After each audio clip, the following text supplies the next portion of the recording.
Hello friend welcome to one liner education. तो बंधुरा आज आमरा এই ভিডিওতে আলোচনা করব এনটিপিসির 47টা শিফটে আসা গুরুত্বপূর্ণ কিছু ব্যক্তিত্বদের সম্পর্কে যারা কোনো না কোনো ভাবে খবরে খুবই চর্চিত ছিল। তো বন্ধুরা চলো দেখে নাও এনটিপিসির 47টা শিফটে কেমন ধরনের প্রশ্ন জিজ্ঞাসা করা হয়েছিল। আচ্ছা তার আগে তোমরা যারা এখনো আমাদের চ্যানেলটিকে সাবস্ক্রাইব করোনি অবশ্যই সাবস্ক্রাইব করে নাও টপিক ওয়াইজ কারেন্ট অ্যাফেয়ার্সের জন্য।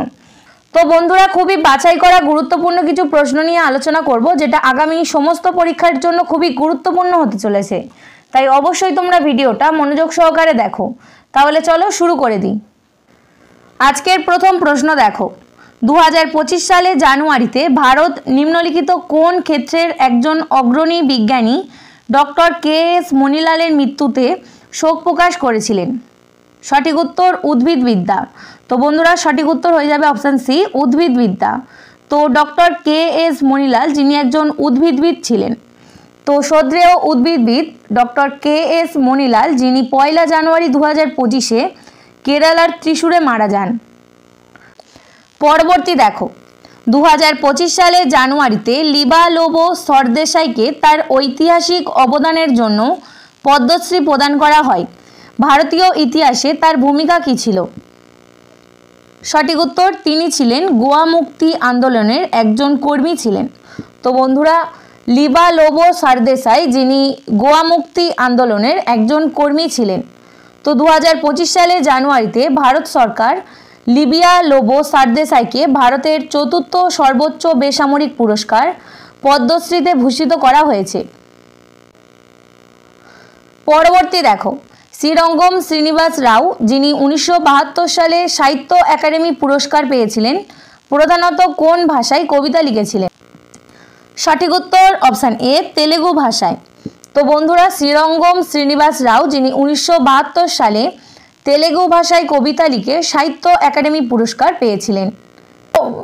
তো বন্ধুরা এগুলো পরবর্তী এনটিপিসি পরীক্ষাতে রিপিট হতে পারে এবং এর সাথে সাথে আমরা আরও কিছু প্রশ্ন যুক্ত করেছি, তাই অবশ্যই তোমরা ভিডিওটা শেষ পর্যন্ত দেখো।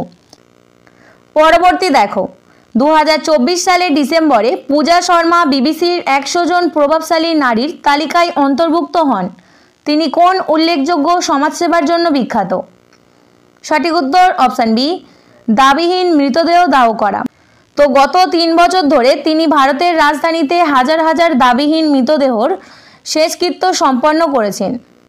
তো বন্ধুরা পূজা শর্মা যিনি দাবিহীন মৃতদেহ দাহ করা এই সমাজসেবামূলক কাজের জন্য বিখ্যাত। পরবর্তী প্রশ্ন, 20 জানুয়ারি 2025 তারিখে সেবা সিং ঠাকরিওয়ালাকে তার মৃত্যুবার্ষিকীতে স্মরণ করা হয়েছিল। তিনি মূলত কোন আন্দোলনের সাথে যুক্ত ছিলেন? সঠিক উত্তর অপশান ডি প্রজামণ্ডল আন্দোলন। তো বন্ধুরা সেবা সিং ঠাকরিওয়ালা যিনি প্রজামণ্ডল আন্দোলন এর সাথে যুক্ত ছিলেন। পরবর্তী দেখো, 18 নভেম্বর 2004 সালে যখন ভারতের জাতীয় কৃষক কমিশন গঠিত হয় তখন এর চেয়ারম্যান কে ছিলেন? সঠিক উত্তর অপশান বি এম.এস. স্বামীনাথন। তো বন্ধুরা জাতীয় কৃষক কমিশন যেটা 2004 সালে 18 নভেম্বর গঠন করা হয়, তো তখন ভারতের জাতীয় কৃষক কমিশন এর চেয়ারম্যান ছিলেন এম.এস. স্বামীনাথন। তো জাতীয় কৃষক কমিশন যেটা স্বামীনাথন কমিশন নামেও পরিচিত 2004 সালে ভারতের কৃষকদের অবস্থা মূল্যায়ন এবং কৃষি উন্নয়ন ও কৃষক কল্যাণের জন্য ব্যবস্থা গ্রহণের সুপারিশ করার জন্য এটা প্রতিষ্ঠিত হয়েছিল। পরবর্তী দেখো, গিরিশ কনরাড তার রচনার মাধ্যমে কোন স্থানীয় ভাষার সাহিত্যে সবচেয়ে বেশি অবদান রেখেছেন? সঠিক উত্তর অপশান বি কন্নড় ভাষা। তো বন্ধুরা গিরিশ কনরাড যিনি কন্নড় ভাষার সাহিত্যে সবচেয়ে বেশি অবদান রেখেছেন। পরবর্তী প্রশ্ন, 7 মার্চ 2025 গোবিন্দ বল্লভ পন্তের মৃত্যুবার্ষিকী যিনি ভারতের স্বাধীনতার প্রাথমিক বছরগুলিতে তার নেতৃত্বের জন্য স্মরণীয়। তিনি কোন রাজ্যের প্রথম মুখ্যমন্ত্রী ছিলেন? সঠিক উত্তর অপশান ডি উত্তরপ্রদেশ। তো বন্ধুরা গোবিন্দ বল্লভ পন্ত যিনি উত্তরপ্রদেশের প্রথম মুখ্যমন্ত্রী ছিলেন। পরবর্তী দেখো, 2025 সালে ফেব্রুয়ারিতে ভারত কোকিলা সরোজিনী নাইডুর স্মরণে কোন দিনটি পালিত হয়েছিল? সঠিক উত্তর অপশান ডি জাতীয় নারী দিবস। তো বন্ধুরা 2025 ফেব্রুয়ারিতে ভারতের সরকোকিলা সরোজিনী নাইডুর স্মরণে জাতীয় নারী দিবস এই দিনটি পালন করা হয়েছিল? তো বন্ধুরা, যারা এখনো আমাদের চ্যানেলটিকে সাবস্ক্রাইব করনি অবশ্যই গিয়ে সাবস্ক্রাইব করে দাও টপিক ওয়াইজ কারেন্ট অ্যাফেয়ার্সের জন্য। তো যারা এখনো আমাদের টেলিগ্রাম চ্যানেলের সাথে যুক্ত হওনি অবশ্যই গিয়ে যুক্ত হয়ে যাও। টেলিগ্রাম চ্যানেলের লিংক নিচে ডেসক্রিপশন বক্সে দেওয়া আছে। পরবর্তী প্রশ্ন, ভারতের জাতীয় বিজ্ঞান দিবস পালিত হয় সিভি রমনের স্মরণে, যিনি ভারতের প্রধান বৈজ্ঞানিক ফোরাম প্রতিষ্ঠা করেছিলেন। তার প্রতিষ্ঠিত বৈজ্ঞানিক জার্নালের নাম কি? সঠিক উত্তর option C, Indian journal of physics. তো বন্ধুরা, সিভি রমনের প্রতিষ্ঠিত বৈজ্ঞানিক জার্নালের নাম ইন্ডিয়ান জার্নাল অফ ফিজিক্স। তো ভারতের জাতীয় বিজ্ঞান দিবস যেটা প্রতি বছর 28শে ফেব্রুয়ারি পালন করা হয়।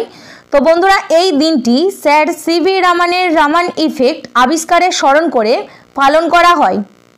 পরবর্তী দেখো, 2024 সালের ডিসেম্বরে সমগ্র ভারত ডক্টর মনমোহন সিংয়ের মৃত্যুতে শোক প্রকাশ করে। ডক্টর মনমোহন সিং তিনি কোন সালে প্রথমবারের মতো ভারতের প্রধানমন্ত্রী হন? সঠিক উত্তর অপশান সি, 2004 সালে। তো ডক্টর মনমোহন সিং যিনি ভারতের প্রধানমন্ত্রী হয়েছিলেন 2004 সালে। তো বন্ধুরা, এই প্রশ্নগুলো সবই এনটিপিসি সিবিটি 1-এ আসা প্রশ্ন। পরবর্তী দেখো, রামকৃষ্ণ মিশন কে প্রতিষ্ঠা করেছিলেন? সঠিক উত্তর অপশান ডি, স্বামী বিবেকানন্দ। তো বন্ধুরা, রামকৃষ্ণ মিশন যেটা প্রতিষ্ঠা করেছিলেন স্বামী বিবেকানন্দ 1897 সালে।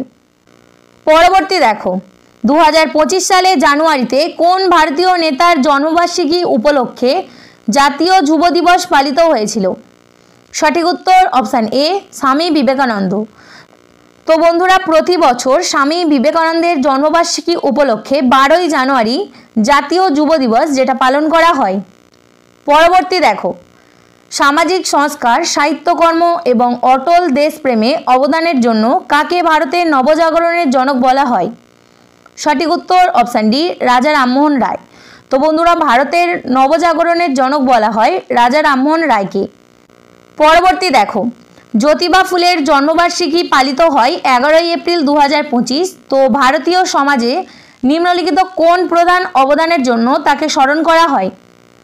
সঠিক উত্তর অপশান বি, ভারতে মেয়েদের জন্য প্রথম স্কুল প্রতিষ্ঠার জন্য।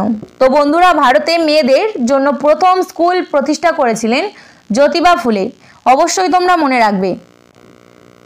পরবর্তী দেখো, বিখ্যাত বিজ্ঞানী কে কস্তুরীরঙ্গন 25 এপ্রিল 2025 সালে মারা যান। তিনি কোন সংস্থার চেয়ারম্যান ছিলেন? সঠিক উত্তর অপশান বি, ইসরো। তো বন্ধুরা, ইসরোর প্রাক্তন চেয়ারম্যান কে কস্তুরীরঙ্গন যিনি 2025-এ 25 এপ্রিল মারা যান। তো ইসরোর প্রাক্তন চেয়ারম্যান এবং ভারতের জাতীয় শিক্ষানীতির একজন গুরুত্বপূর্ণ স্থপতি ডক্টর কে কস্তুরীরঙ্গন যিনি 84 বছর বয়সে মারা গেলেন। তো ইসরোর চেয়ারম্যান হিসেবে ডক্টর কস্তুরীরঙ্গন যিনি পোলার স্যাটেলাইট লঞ্চ ভেহিকেল অর্থাৎ পিএসএলভি তৈরির গুরুত্বপূর্ণ ভূমিকা পালন করেছিলেন। পরবর্তী দেখো, 12ই জুন 2025 তারিখে এয়ার ইন্ডিয়ার ফ্লাইট AI-171 দুর্ঘটনায় বিজয় রূপানী ছাড়া 241 জন মারা গিয়েছিলেন। তিনি কোন রাজ্যের প্রাক্তন মুখ্যমন্ত্রী ছিলেন? সঠিক উত্তর অপশান বি, গুজরাট। তো বন্ধুরা, বিজয় রূপানী যিনি গুজরাটের প্রাক্তন মুখ্যমন্ত্রী ছিলেন। তো সম্প্রতি যে এয়ার ইন্ডিয়া ফ্লাইট AI-71 দুর্ঘটনা ঘটেছিল, তো সেখানে বিজয় রূপানী মারা গিয়েছিলেন। তো দেখো, গুজরাট যার রাজধানী গান্ধীনগর এবং বর্তমানে গুজরাটের রাজ্যপাল রয়েছেন আচার্য দেবব্রত এবং বর্তমানে গুজরাটের মুখ্যমন্ত্রী ভূপেন্দ্র ভাই প্যাটেল। পরবর্তী দেখো, ভারতীয় শাস্ত্রীয় সঙ্গীত শিল্পী ডক্টর প্রভা আত্রে মারা গেছেন। ডক্টর প্রভা আত্রে কোন ঘরানার সদস্য ছিলেন? সঠিক উত্তর অপশান ডি, কিরানা। তো বন্ধুরা, ডক্টর প্রভা আত্রে ছিলেন কিরানা ঘরানার একজন বিখ্যাত শাস্ত্রীয় সঙ্গীত শিল্পী। তো তিনি 2024-এ 13ই জানুয়ারি 92 বছর বয়সে মারা যান। পরবর্তী দেখো, 2024 সালে প্রয়াত ওস্তাদ রশিদ খান কোন ক্ষেত্রের সাথে যুক্ত ছিলেন? সঠিক উত্তর অপশান এ, ধ্রুপদ গায়ক। তো বন্ধুরা, ওস্তাদ রশিদ খান যিনি হিন্দুস্তানি ঐতিহ্যের একজন ভারতীয় ধ্রুপদী সঙ্গীতজ্ঞ। তো তিনি রামপুর ঘরানার সদস্য ছিলেন। তো বন্ধুরা, এছাড়াও ওস্তাদ রশিদ খান যিনি 2022 সালে পদ্মভূষণ সম্মানে সম্মানিত হয়েছিলেন। পরবর্তী দেখো, বিখ্যাত শিল্পপতি রতন টাটা দীর্ঘ অসুস্থতার কারণে মারা গেছেন। কোন সালে তিনি পদ্মবিভূষণে ভূষিত হন? সঠিক উত্তর অপশান সি 2008 সালে।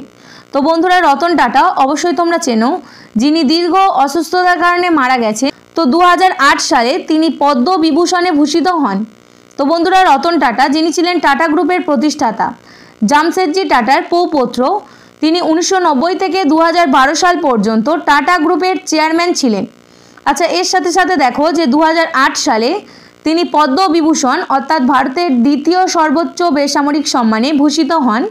এছাড়াও 2000 সালে তিনি পদ্মভূষণ অর্থাৎ ভারতের তৃতীয় সর্বোচ্চ বেসামরিক সম্মানে ভূষিত হয়েছিলেন।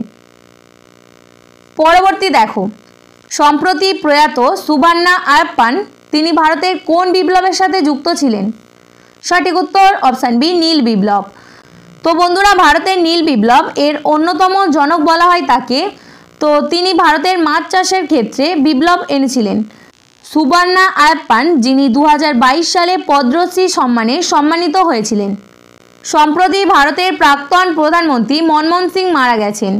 ইনি ভারতের কততম প্রধানমন্ত্রী ছিলেন? সঠিক উত্তর অপশান সি 13তম। তো বন্ধুরা মনমোহন সিং যিনি ভারতের 13তম প্রধানমন্ত্রী ছিলেন। 2004 থেকে 2014 সাল পর্যন্ত তিনি ভারতের প্রধানমন্ত্রী ছিলেন।